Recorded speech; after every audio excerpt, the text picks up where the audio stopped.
అదేదో అంటారు కదా, ఓడితే కానీ దెబ్బ తింటే కానీ తెలియదు అంటారు కదా. అలాగా ఇప్పుడు కేటీఆర్ గారు ఇప్పుడే కాదు, కేటీఆర్ గారు ఒక సంచలన వ్యాఖ్యలు చేశారు, సంచలన ట్వీట్ కూడా చేశాడనమాట. అంటే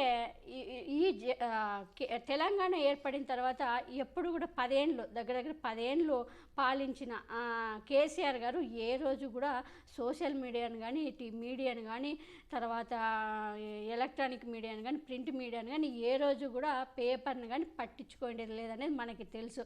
తను ఏదో చేసుకుంటూ పోతాడు. ఏ రోజు కూడా టీవీలో కనీసం వాళ్ళ అధికార ప్రతినిధులు కూడా పాల్గొయింది లేదు, ఏమీ లేదు. వాళ్ళ టీవీ ఒకటి డబ్బా కొట్టడం చూసాం మనము, అదే న్యూస్. అలా ఇప్పుడు కేటీఆర్ గారికి తెలిసి వచ్చిందంటే కొన్ని పరిణామాలు తెలుసుకోయిన తర్వాత మేము ఓడిపోయిన 2000 అంటే ఇప్పుడు వాళ్ళు 2023లో ఓడిపోయిన దాంట్లో ఇది ఒక భాగం. మేము సోషల్ మీడియాని సరిగా ఉపయోగించుకోలేదు, అందుకే అందులో మేము ఓడిపోయిన భాగంలో ఇది కూడా ఒకటి అంటూ కూడా ఈరోజు పశ్చాత్తాపం చెందాడు కేటీఆర్ గారు. ఈరోజు ట్వీట్ చేశారు.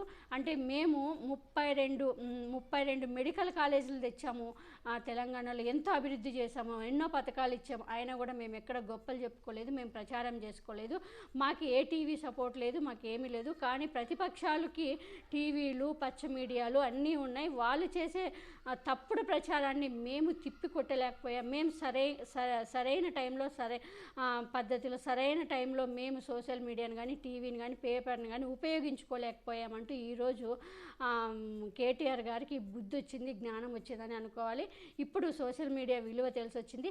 అదే 32 కాలేజీల బదులు, మెడికల్ కాలేజీల బదులు మేము 32 యూట్యూబ్ ఛానల్స్ పెట్టుకున్నా కూడా మేము ప్రతిపక్షాలు చేసే తప్పుడు ప్రచారాన్ని తిప్పికొట్టే వాళ్ళము. ఈరోజు మేము అధికారంలోకి వచ్చేవాళ్ళము. ప్రతిపక్షాలు చేసిన తప్పుడు ఆరోపణలు తిప్పికొట్టే సైన్యం మా దగ్గర లేకపోవడం వల్ల, సోషల్ మీడియా సైన్యం లేకపోవడం వల్ల మేము అది ప్రజలు నమ్మారు, వాళ్ళు కాంగ్రెస్ని నమ్మారు, వాళ్ళని ఈరోజు బాధపడుతున్నారంటూ కూడా ఒక ట్వీట్ చేశారు. నిజంగా ఇదైతే మేము ఎప్పటి నుంచో టీఆర్ఎస్కి పచ్చ మీడియాని, ఎందుకంటే పచ్చ మీడియాని ఆ రోజే కంట్రోల్ చేసింటే ఏబిఎన్ని కానీ టీవీ5ని కానీ పేపర్ కానీ రామోజీరావుని ఆ రోజు ఏం చెప్పాడు, 1000 నాగలతో దున్నిచ్చేస్తాను అన్నాడు, కానీ దాన్ని చేయలేకపోయాడు. ఇలాంటి దమ్ము లేని మాటలు ఎందుకు మాట్లాడాడు కేసీఆర్ గారు? మాట్లాడారు, ఆ రోజు నమ్మారు అందరూ. నిజంగా కేసీఆర్ గారు వస్తే 1000 నాగలతో దున్నిచ్చేస్తాడు రామోజీరావు సిటీని అనుకున్నారు. కానీ మళ్ళీ అదే సీఎం అయిన తర్వాత అదే రామోజీరావు దగ్గరికి 100 వెహికల్లో వెళ్ళడం కూడా చూసామన్నమాట. కాబట్టి ప్రజలు ఎలా ఉంటారంటే ఈ మధ్యకాలంలో పేపరు టీవీ కానీ సోషల్ మీడియాలని ఎక్కువగా నిజాలు పేపర్లు టీవీలు ఎవరెవరికి పార్టీలకు సంబంధించిన వాళ్ళకు ఉన్నాయి, వాళ్ళకి సంబంధించిన వాళ్ళ వార్తలు వేస్తారు, అది తప్పుడు ప్రచారమే. నేను వాళ్ళు చేసే తప్పుడు ప్రచారాన్ని తిప్పికొట్టేది మాత్రం సోషల్ మీడియానే. అది మాత్రం ఇప్పటికి తెలుసుకున్నాడు కేటీఆర్ గారు. ఇప్పటికైనా మీరు తెలుసుకున్నారు కాబట్టి ఇప్పటికైనా సోషల్ మీడియాని మీరు డెవలప్ చేసుకోండి, మీరు తిప్పికొట్టండి.